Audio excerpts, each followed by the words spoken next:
Our next keynote speaker is no stranger to the Women for Climate stage. She has been with the program since the beginning, offering not only her company's support, but her time to the mentorship program. Alexandra Palt is Chief Corporate Responsibility Officer at L'Oréal and Executive Vice President of the L'Oréal Foundation. As a lawyer, Alexandra Palt specialized in human rights.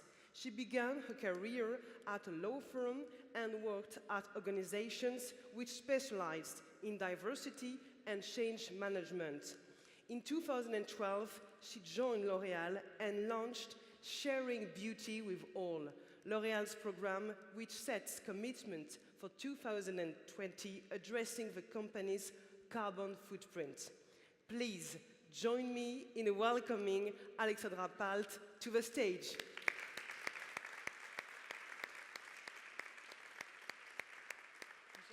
Thank you.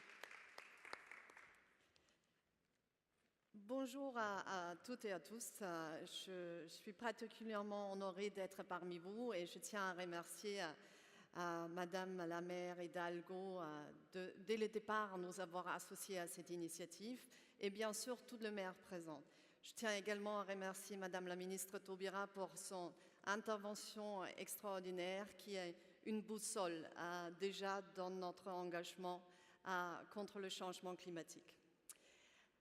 Souvent, on me demande mais pourquoi une entreprise comme L'Oréal soutient cette initiative? Pourquoi une entreprise comme L'Oréal est engagée contre le changement climatique? Et la question qui est un peu sous-entendue au derrière, c'est que les entreprises seraient de l'autre côté dans le combat contre le changement climatique, que les entreprises ne seraient pas vraiment des acteurs légitimes dans ces combats ou des acteurs engagés. Moi, je pense que l'urgence que nous vivons ne nous permet plus de penser en catégories stéréotypées. On ne peut plus dire les entreprises dans leur globalité, les gouvernements dans leur globalité, les villes.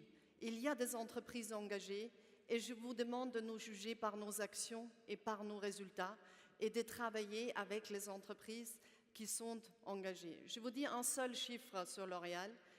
Depuis 2005, L'Oréal a réduit ses émissions CO2 de 77% dans son activité industrielle.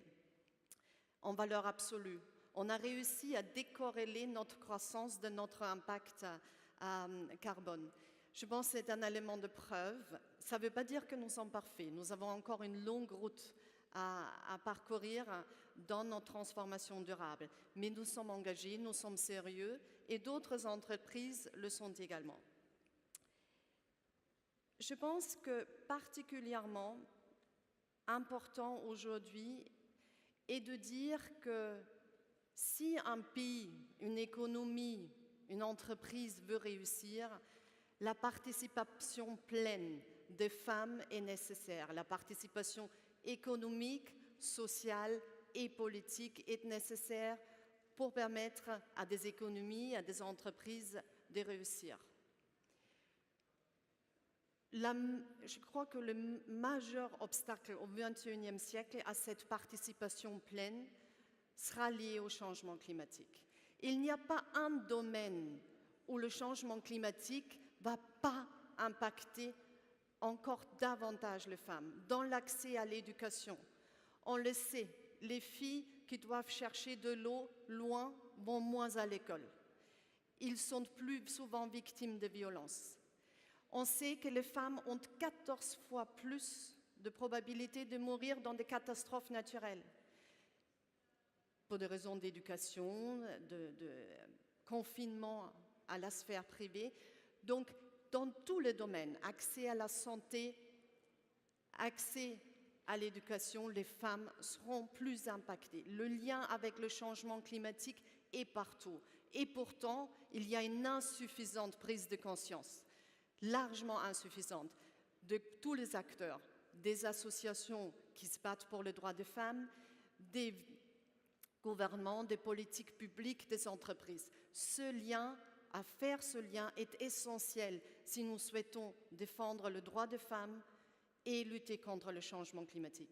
Et donc, Comme féministe, comme climate activiste, je suis fière d'avoir pu contribuer dès le début à l'initiative Women for Climate parce que c'est la première fois qu'on fait le lien entre ces deux thématiques avec ampleur dans de nombreuses villes. Et je tiens à vous remercier aux maires des villes engagées, à la maire de Paris, Madame Hidalgo, et au C40 d'avoir rendu ça possible.